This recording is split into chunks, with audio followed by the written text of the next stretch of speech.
Hello everyone, I'm Ariel with Urbanist. We are right now in the Greenwich Village, right in front of Walker Hotel. And inside Walker Hotel is Society Cafe, which is head by Chef Zabita. And we're gonna have a few dishes with all the ingredients that were found right in the Union Square Farmers Market, only a few blocks away. I'm drinking their homemade punch, Barney's Punch, which is named after the owner of the original Society Cafe. The original Society Cafe was located in number 2 Sheridan Square. It was one of the major hangout spots for the singer Billie Holiday. And now I'm about to eat the food from Chef Zabita, and he made a vegan chicharron. So the cool thing is it's completely vegan, and he somehow made it taste as greasy and as flavorful and savory as any other chicharron that you would have. So these are scales that apparently you can eat. Very juicy, very savory. Cool thing is that the fish, it's just so jam-packed with juices. We're gonna try the scales, and apparently, usually you can't eat scales. But in this case, you can. Let's see.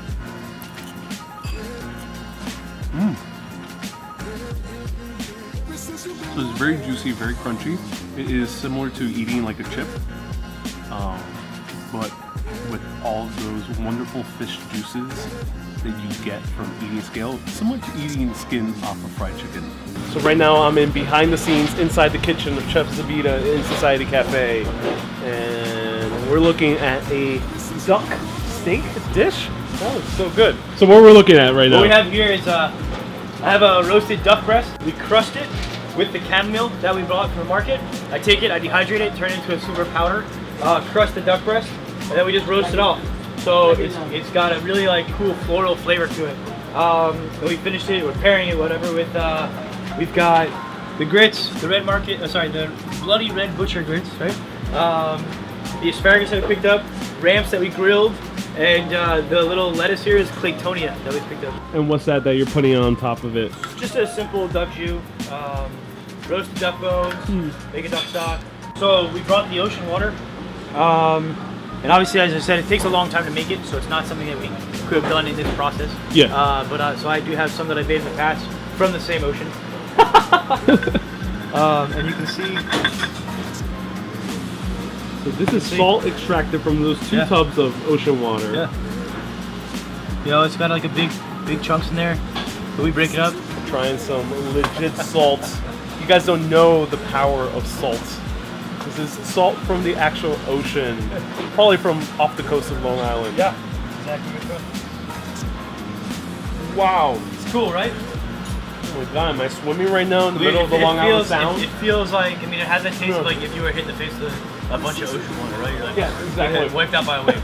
I mean, that's the number one reason I like going to the beach, is just tasting the just salt. Just for the ocean water, yes, that's what it is. Oh wow, I'm gonna have just a little bit more. Yeah. Well, that's amazing. In this bowl right here, we have the strawberries that we picked up from Stokes Farm, as well as the apple mints that we got from there. So we just macerated it a little bit. You can see when you macerate something with sugar, you start to get that syrup that comes out of it, right? But we put that mint in there too, so you have that apple mint, which is just fun. So we're gonna make a dessert. I wish you guys could smell this. It smells fantastic. But like I said, you can see everything in there. The mint and the strawberries. Just gonna put a little of that. Gorgeously red that is. Yeah, the super like amazing color. I want to get some more. I don't think there's anything better than, or anything fresher really, than just strawberries and cream. There you go.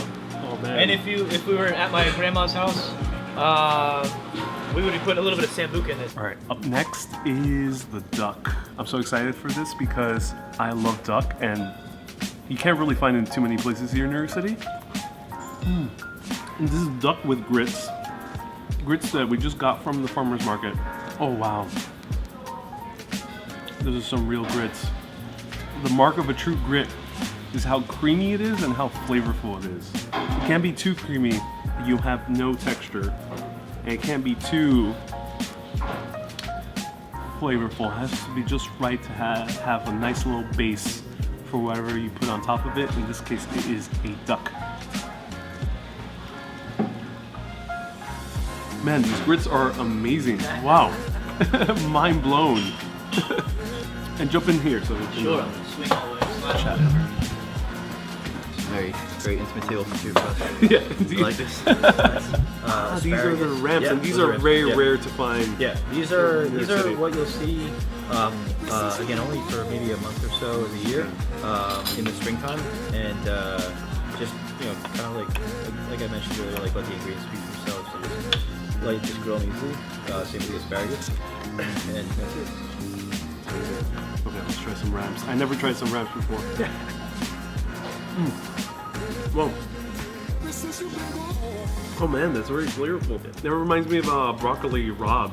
Really? From Italian restaurants. All right. Yeah. So what was the other ones that you made? We'll go from the first beginning? one. The very first little bite, one biter was the mushroom chicharron. Like I had mentioned about trying to keep things sustainable, and we want to use the product to its fullest extent. You never want to just throw anything away. So you have mushroom scraps. Of course, you can make mushroom stock, but eventually you have too much mushroom stock. So what else can you do with the scraps? And I figured out how to make what's called what would be a chicharron. We take it, we puree it. Basically, we add a little bit of tapioca to it. We make a dough, and a chicharron is pig skin that is, I guess it's a very big Latino thing. I think it's like big in like Mexico and stuff like that. Yeah, all over the central of Latin America. Gotcha. I know like some of the guys that work for us, like they talk about it. They actually said I make the best chicharron, which is pretty awesome. So in any case, when you fry it up, it has a super light, airy texture and like this awesome crunch to it. And as Ariel can explain, I guess the mushroom one, I think had a pretty good light and airy texture. Yep. And it has that what did you say? Greasy, right? It tastes as greasy as a real chicharron, which is a mark of a real good chicharron. It means we did it right. And how do you get it that greasy or oily? So it just gets deep fried. I mean, the process is a matter of making a dough, steaming, dehydrating, and then deep frying. And then deep frying. Yeah. Oh wow! So it gets deep fried, and it really puffs up to. So those mushrooms that you used, which ones were they again? Those are the maitakes that we Maitake. picked up. We use the scraps of those to make the. And those are juicy mushrooms. They're actually pretty dry.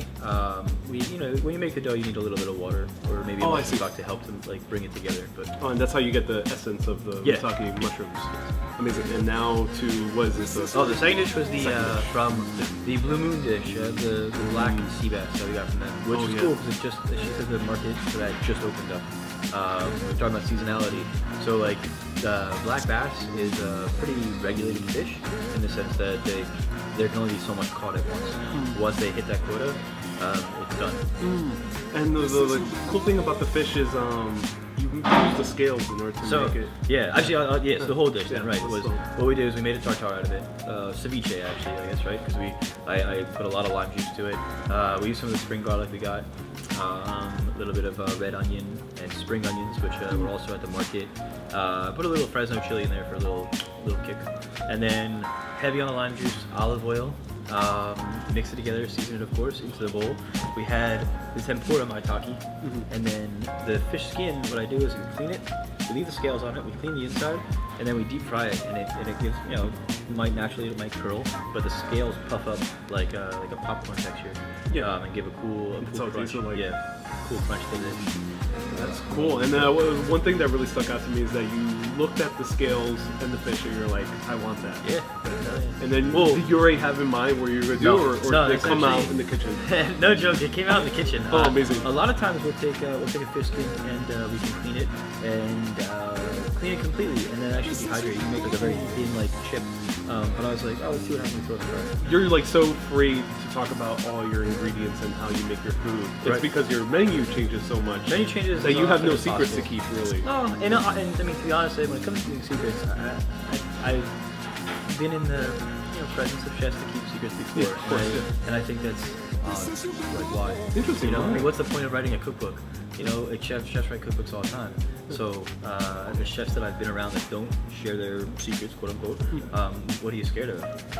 Are you holding on to something that you not have a lot in your pocket? And I don't mean to bad talk, but at the same time too, let your secrets out, have fun with it, And as an aspiring cook too, I want to see what people are doing, and I want to try to recreate it. Doesn't mean that I'm gonna open up the most successful restaurant based on your recipes, but I want to try those things. That's how we learn. So if I can put my stuff out there, if somebody tomorrow sees Japanese, you know, the sea bass dish, and it says that's really awesome. I want to try that. I'm not gonna be upset by that. It's almost more flattering. Like that's cool. Thanks for. So now we have desserts. We have so describe those. Sure. So these were the strawberries we picked up from Stokes Farm, and then cream, just heavy cream that we whipped up. Yeah. But we infused it with apple mint as well as the strawberries. We put apple mint in there. When I was a kid, you know, Grandma used to make. We used to do exactly this, and macerate it and everything, and we put a little bit of sambuca into it, and that's it. I mean, it's your call how much you want. I don't know.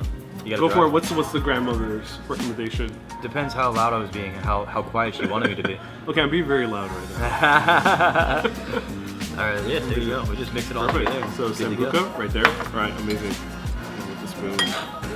And this is like legit strawberries and cream. Yeah, that's it. It's Yeah. just strawberries and cream. I love how you take a classic dish and just make something new out of it. There you go. Wow. Oh man, that mint really comes out. It really does. Like, it's pretty cool. It tastes a little bit like apples. Yep. So it's not a coincidence that they called it that. No. Oh wow. No. And just like we saw at that other plant stand, I mean, all those different mints that we saw, the chocolate mint, the orange mint, all those things have like you can really taste it all. So this is a true alcoholic dessert. A dessert you can get drunk the off. breakfast of champions, possibly too. Amazing. Oh man, this is wonderful. High five. I love it. Great job. So where can people find more about? This is again Jeff Zabita. Where can people find more stuff about you? My Instagram is simple. It's just Zabita, Zabita. And then yeah, Facebook. My name, Christopher Zabita. Amazing. And come to Society Cafe at the Walker Hotel in the Greenwich Village, and you're gonna have some amazing food like this.